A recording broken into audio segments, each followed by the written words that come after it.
Imagina por un momento la fila para entrar por las puertas de perlas del cielo. ¿A quién esperas ver allí adelante, liderando el camino hacia la eternidad? La lógica humana nos dice que serían los hombres vestidos de lino fino, líderes religiosos que dedicaron décadas a la oración, o personas de moral intachable que nunca rompieron una sola regla. Pero, ¿y si te dijera que, según las palabras del propio Hijo de Dios, la vanguardia de esa procesión celestial está compuesta por personas que tú cruzarías la calle para evitar? Imagina el choque visceral de llegar a las puertas de la gloria y encontrar, ocupando los lugares de honor, a prostitutas, recaudadores de impuestos corruptos y la escoria moral de la sociedad, mientras los grandes teólogos y líderes espirituales aguardan afuera, perplejos y vetados. Esta no es una teoría moderna, es una declaración escandalosa hecha por Jesús en el corazón de Jerusalén. Este escenario crea una paradoja que desafía todo lo que creemos saber sobre la santidad y la justicia divina. ¿Cómo es posible que el Dios de Israel, aquel que es santo, santo, santo, y que no puede siquiera contemplar el mal, prefiera la compañía íntima de una mujer que vendió su cuerpo o de un hombre que traicionó a su pueblo por dinero en detrimento de un fariseo que ayunaba 2 veces por semana y obedecía la ley minuciosamente? El misterio aquí es profundo y perturbador. Jesús no estaba simplemente siendo provocativo. Él estaba diagnosticando una enfermedad espiritual invisible y mortal. ¿Qué vio él en el corazón de los líderes religiosos de aquella época que era más repulsivo a los ojos del Padre que el adulterio flagrante? Existe un tipo de bondad humana que es más peligrosa para tu alma que la propia maldad. Si la entrada en el reino de los cielos no está garantizada por una vida de desempeño moral impecable o por títulos eclesiásticos, entonces todos nosotros estamos navegando en aguas peligrosas si confiamos solo en nuestra propia reputación. Tal vez hayas crecido dentro de la iglesia, conozcas los versículos de memoria y te consideres a tus propios ojos una buena persona. Pero cuidado. La historia que estamos a punto de desvelar revela que la puerta del cielo puede estar cerrada justamente para aquellos que tienen la certeza absoluta de que poseen la llave maestra. Hoy vamos a sumergirnos en el texto explosivo de Mateo 21 y en la parábola de los 2 hijos para descubrir la verdad impactante. ¿Por qué el orgullo religioso es una barrera mucho mayor para la salvación que los pecados de la carne? ¿Y cómo eso afecta tu destino eterno hoy?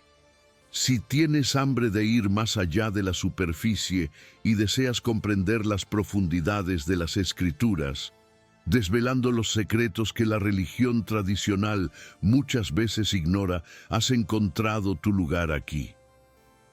Este canal está dedicado a investigar la verdad bíblica sin filtros, trayendo luz al contexto histórico y espiritual que transforma nuestra lectura de la palabra.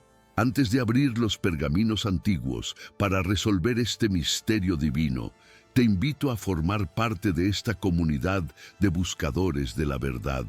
Deja tu me gusta ahora mismo para que este mensaje llegue a más personas sedientas. Suscríbete al canal para no perder ninguna revelación futura y rápidamente comenta aquí abajo desde qué ciudad o país nos estás viendo hoy.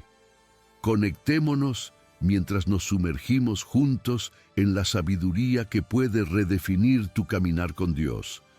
Para entender el peso aplastante de las palabras de Jesús, necesitamos transportarnos ahora a los patios relucientes del templo en Jerusalén. Olvida las imágenes serenas de Jesús enseñando en colinas verdes y ventiladas. Aquí, el clima es sofocante y tenso. Estamos en el cuartel general de la fe judía, rodeados por columnas de mármol imponentes y por el olor a incienso mezclado con la sangre de los sacrificios.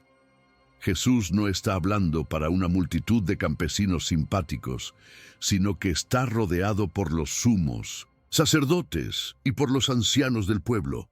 Estos hombres eran la élite cultural, política y espiritual de la nación, los guardianes de la moralidad que caminaban con postura erguida, vestiduras largas e inmaculadas, exhibiendo filacterias anchas que gritaban su devoción a la ley de Moisés. A los ojos de cualquier observador de la época, si existía un grupo con visa garantizada para el cielo, eran ellos. Del otro lado del espectro social, invisibles en aquel patio sagrado, pero presentes en la mente de todos, estaban las figuras que habitaban las sombras y los callejones sucios de la ciudad, las prostitutas. En el contexto del siglo I, ellas no eran solo vistas como pecadoras morales, sino como fuentes ambulantes de contaminación ritual profunda. Una prostituta era la antítesis de todo lo que el templo representaba. Ella vendía lo sagrado, su cuerpo y su intimidad por monedas romanas, viviendo en un estado perpetuo de vergüenza y exclusión. Para un fariseo, el simple toque en la vestidura de una de estas mujeres exigiría días de purificación ritual rigurosa. Eran consideradas basura humana, desechables, sin honor, y teológicamente hablando, las últimas personas en la faz de la tierra que Dios desearía ver. Junto con ellas, en el escalón más bajo de la escoria social, estaban los publicanos, los recaudadores de impuestos. Si las prostitutas pecaban contra el propio cuerpo, los publicanos pecaban contra la nación y contra Dios. Eran judíos que eligieron servir al imperio romano opresor, extorsionando a sus propios hermanos para enriquecer a los gentiles y llenar sus propios bolsillos. Eran vistos como traidores de sangre, parásitos codiciosos que vendieron su herencia espiritual por lucro material. La sociedad los odiaba con una virulencia que hoy apenas logramos comprender. Se les prohibía servir como testigos en tribunales y sus limosnas eran rechazadas en el templo, pues su dinero era considerado demasiado sucio incluso para la caridad. El escenario, por lo tanto, presenta un abismo infranqueable. De un lado, tenemos la aristocracia de la santidad, hombres que ayunaban, diezmaban hasta las hierbas más pequeñas de sus huertos y cuyas vidas eran una actuación pública de obediencia. Del otro, la chusma de la depravación, traidores y meretrices que quebrantaron todos los mandamientos posibles y vivían atascados en el lodo del pecado. La lógica religiosa de la época, y seamos honestos, nuestra lógica también, dictaría que Dios abrazaría a los primeros y escupiría a los segundos. La distancia entre un sumo sacerdote y una prostituta se medía no en metros, sino en universos morales distintos. No había intersección posible entre estos dos mundos. Es en este escenario de polarización extrema donde Jesús lanza su bomba retórica. Él mira a los ojos de aquellos líderes, rodeado por la opulencia del templo que ellos administraban, e invierte la pirámide espiritual con una violencia impactante. Al contar la parábola de los dos hijos, uno que dice sí, pero desobedece, y otro que dice no, pero se arrepiente y obedece, Jesús no está solo contando una pequeña historia moral. Él está asestando un golpe mortal a la autoimagen de aquella élite. El misterio que flota en el aire es palpable. ¿Cómo puede la suciedad del pecado flagrante ser menos ofensiva a Dios que la limpieza estéril de la religiosidad orgullosa? ¿Qué vio Jesús en el alma de los santos que lo repugnó más que la vida de los pecadores? La respuesta redefine todo. La gran clave para desbloquear este misterio divino no reside en la gravedad del pecado cometido, sino en la postura del corazón ante el llamado al arrepentimiento. La revelación monumental que Jesús trae es que el mayor enemigo de la gracia no es la inmoralidad escandalosa, sino la autojusticia silenciosa y arrogante. Las prostitutas y los publicanos no están entrando en el reino porque son pecadores, sino porque la conciencia dolorosa de su propia miseria espiritual los dejó desesperados por un Salvador, llevándolos a aceptar el mensaje de Juan el Bautista y del Mesías con fe genuina. En contraste absoluto, los líderes religiosos se quedaron fuera no por su devoción externa, sino porque la creencia inquebrantable en su propia bondad creó una catarata espiritual que los cegó totalmente ante la necesidad de cura.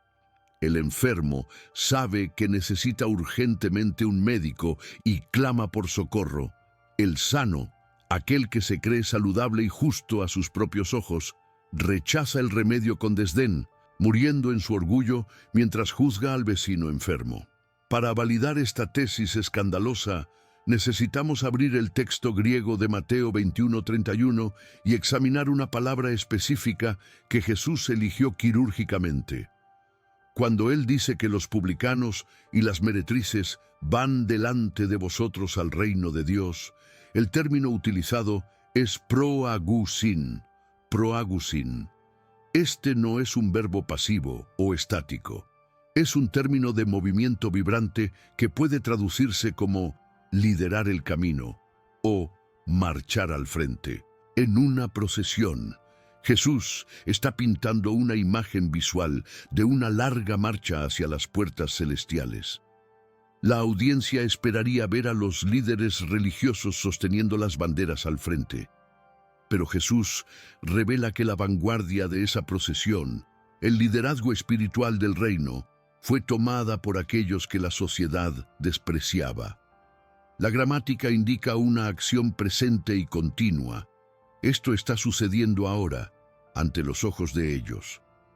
La profundidad de proagusin carga un matiz de sorpresa e inversión de jerarquía que debe haber sonado como una bofetada en el rostro de los sacerdotes.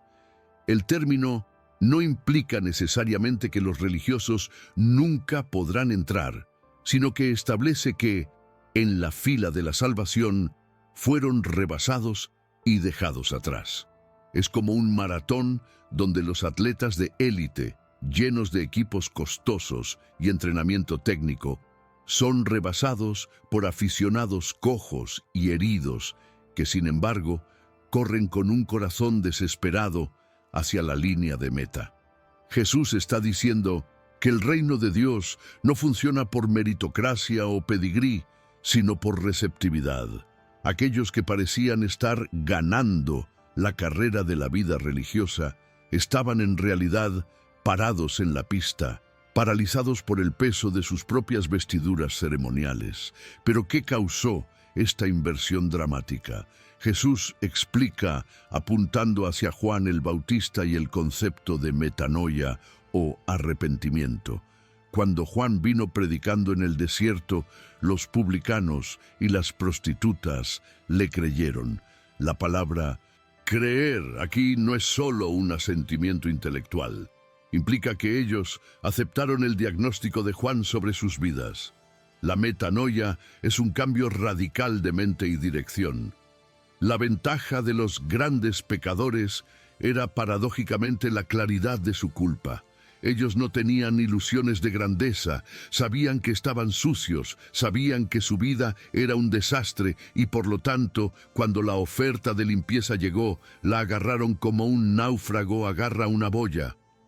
La ausencia de méritos eliminó la barrera del orgullo, permitiendo que la gracia fluyera sin obstrucciones. En contraste, observa la tragedia de la obstinación de los líderes religiosos descrita en el versículo 32. Pero vosotros, aunque visteis esto, no os arrepentisteis después para creerle. La acusación es devastadora.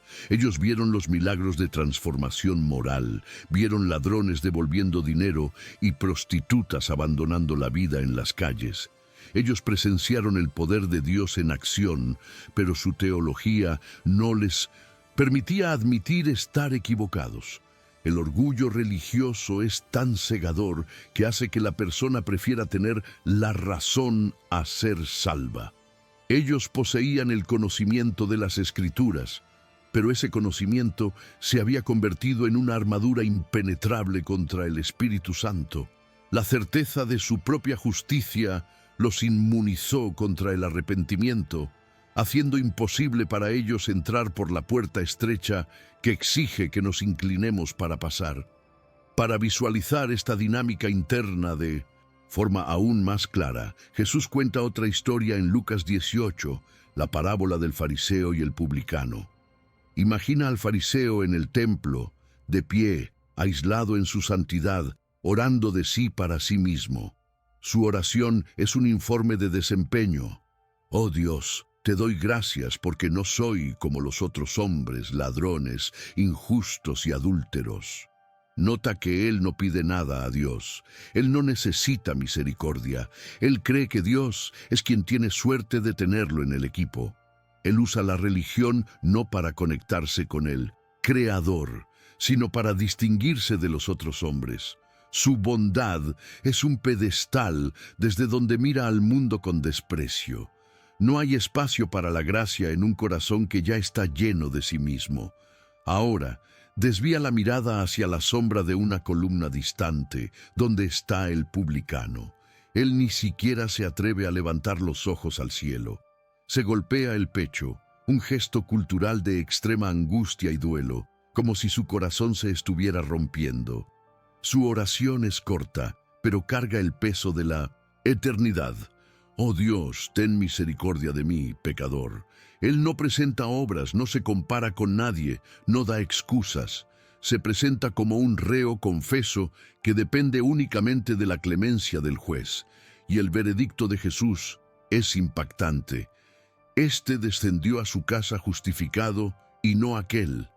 El hombre bueno salió condenado por su arrogancia. El hombre malo salió salvo por su humildad. La justificación es un regalo para los vacíos, no un premio para los llenos. Esta verdad explota nuevamente en Lucas 7, en casa de Simón el fariseo, cuando una mujer pecadora unge los pies de Jesús. Simón, en su pensamiento crítico, juzga a Jesús por dejarse tocar por alguien tan impura. Él piensa, si este fuera profeta, sabría quién es esta mujer. Pero Jesús voltea el espejo hacia Simón. La mujer no dejaba de besar los pies del maestro y mojarlos con lágrimas, mientras Simón no ofreció siquiera la cortesía básica de agua para lavar los pies del invitado. La lección final es sobre el amor que nace del perdón. Aquel a quien poco se le perdona, poco ama. La prostituta amó mucho porque sabía el tamaño de la deuda que le fue perdonada. El religioso amó poco o nada, porque en su contabilidad distorsionada, él creía que no le debía nada a Dios. Esta comprensión radical destruye completamente lo que nos gusta llamar teología del mérito. La creencia silenciosa de que podemos acumular un saldo positivo en nuestra cuenta bancaria espiritual a través de buenas obras y moralidad. Muchos de nosotros vivimos como si Dios fuera un contador celestial, sumando nuestras presencias en la iglesia y restando nuestros pecados, esperando que el saldo final sea azul. Pero la revelación de Jesús en Mateo 21 expone la falacia mortal de este pensamiento. No existe moneda humana capaz de comprar la entrada en el reino. La moralidad, cuando se usa como moneda de cambio para exigir favores de Dios o para sentirse superior al prójimo, se convierte en un trapo de inmundicia. La lección teológica es clara y aterradora. Tu propia justicia puede ser la cuerda con la cual te ahorcas espiritualmente, pues te convence de que no necesitas la cruz. Además, este pasaje nos alerta sobre el peligro paradójico de la proximidad religiosa. Estar cerca de las cosas sagradas, asistir a cultos, escuchar himnos, leer la Biblia, puede, trágicamente, vacunar a una persona contra el verdadero evangelio si no hay un corazón quebrantado. Los sumos sacerdotes vivían dentro del templo, respiraban el humo de los sacrificios, pero sus corazones eran de piedra. La religiosidad externa puede crear una cáscara gruesa de orgullo y cinismo que la gracia no logra penetrar. Es posible estar físicamente dentro de la casa de Dios, pero espiritualmente a kilómetros de distancia del corazón del Padre. La verdad que emerge aquí es que Dios no está en busca de una perfección previa o de una vitrina limpia. Él busca una humildad receptiva, un suelo blando donde la semilla del arrepentimiento pueda finalmente germinar. Por lo tanto, el carácter de Dios revelado en esta historia no es el de un juez que premia a los competentes, sino el de un padre que corre para abrazar al hijo pródigo que regresa oliendo a cerdos, mientras lamenta por el hijo mayor que se queda fuera de la fiesta, consumido por el resentimiento y por la justicia propia. Dios prefiere la honestidad brutal de un pecador que sabe que está arruinado a la hipocresía pulida de un religioso que finge estar entero. La teología de la gracia es un escándalo porque nos nivela a todos. La prostituta y el pastor, el criminal y el juez, todos están en el mismo barco agujereado de la humanidad caída. La única diferencia es que algunos gritan por socorro y se aferran a la mano extendida de Jesús, mientras otros intentan remar solos, con cucharas de vanidad, hundiéndose lentamente mientras sonríen a la audiencia. Ahora, necesito que mires honestamente al espejo de tu alma y te hagas la pregunta que nadie más puede responder por ti. ¿Con cuál de los dos hijos de la parábola te identificas realmente hoy?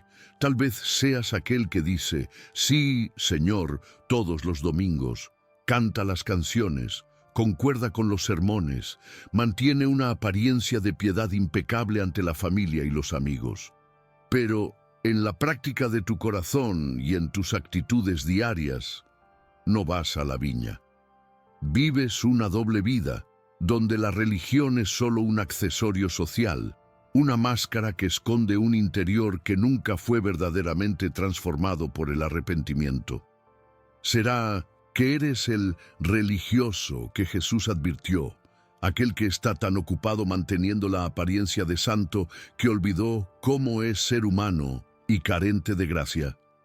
Piensa en la última vez que viste a alguien caer en pecado, alguien cuya vida es moralmente cuestionable o escandalosa a los ojos de la sociedad. ¿Cuál fue tu reacción inmediata y visceral? ¿Sentiste una punzada de compasión e identificación, reconociendo que ahí voy yo, excepto por la gracia de Dios? ¿O sentiste una repulsión fría, un sentimiento de superioridad que susurró, yo nunca haría eso? Si tu instinto fue juzgar y distanciarte, cuidado. Ese es el síntoma clásico de la enfermedad farisaica. Si tu caminar con Dios te hace mirar a los pecadores de arriba hacia abajo, en vez de lado a lado, como compañeros de necesidad, entonces tu religiosidad no te está acercando a Dios. Está construyendo un muro entre tú y el Salvador que vino a buscar a los enfermos. La verdad incómoda es que la puerta del cielo es baja, tan baja que solo se entra de rodillas. No hay espacio para entrar con la nariz levantada o cargando trofeos de buen comportamiento. Hoy, la invitación es a bajar del pedestal. No importa si tienes años de iglesia o si nunca pisaste una. Lo que define tu destino no es tu pasado, sino tu disposición presente de arrepentirte. ¿Estás dispuesto a admitir, como los publicanos, que tu cuenta está en ceros y que necesitas desesperadamente misericordia? ¿O continuarás aferrado a la ilusión de que eres lo suficientemente bueno? La gracia está disponible en torrentes, pero ella solo fluye hacia abajo, hacia los lugares más bajos, hacia aquellos que tienen el coraje de admitir que sin ella están perdidos. En resumen, El mensaje impactante de Jesús resuena a través de los siglos con la misma fuerza. El reino de los cielos está lleno de personas perdonadas, no de personas perfectas. La fila para la gloria está liderada por aquellos que, conscientes de su propia miseria, se lanzaron a los brazos de la misericordia divina, dejando atrás a los orgullosos que confiaron en sus propios méritos. La salvación no es un premio para quien nunca falló, sino un regalo para quien reconoció la falla y aceptó el único remedio capaz de curar el alma, el sacrificio de Cristo. No dejes que el orgullo religioso cierre la puerta del cielo ante tu rostro. Reconoce tu necesidad hoy y entra en la fiesta de la gracia. Quiero desafiarte ahora a hacer un acto público de humildad aquí mismo, en esta comunidad digital. Si entiendes en el fondo de tu corazón que ninguna obra tuya puede salvarte y que dependes enteramente del amor de Dios, quiero ver quién tiene el coraje de declarar eso. Ve a los comentarios ahora y escribe en mayúsculas: necesito misericordia. No te preocupes por lo que los otros van a pensar, preocúpate por la verdad que libera. Vamos a ver cuántos de nosotros somos lo suficientemente valientes para quitarnos la máscara y admitir nuestra dependencia total del Señor. Ese simple acto puede ser el inicio de una nueva postura en tu vida espiritual. Si este video tocó una herida o abrió tus ojos a una verdad que necesitabas escuchar, no te vayas sin suscribirte al canal. Nuestra misión es continuar trayendo contenidos que desafían, edifican y transforman, y necesitas ser parte de este ejército de buscadores de la verdad. Deja tu me gusta para mostrar a YouTube que este mensaje es relevante y comparte este video con alguien que necesita entender que Dios ama al pecador honesto más que al santo fingido. Recuerda siempre, Dios resiste a los soberbios, pero da gracia, abundante y transformadora gracia, a los humildes. Hasta el próximo video, y que la misericordia de Dios sea tu mayor tesoro.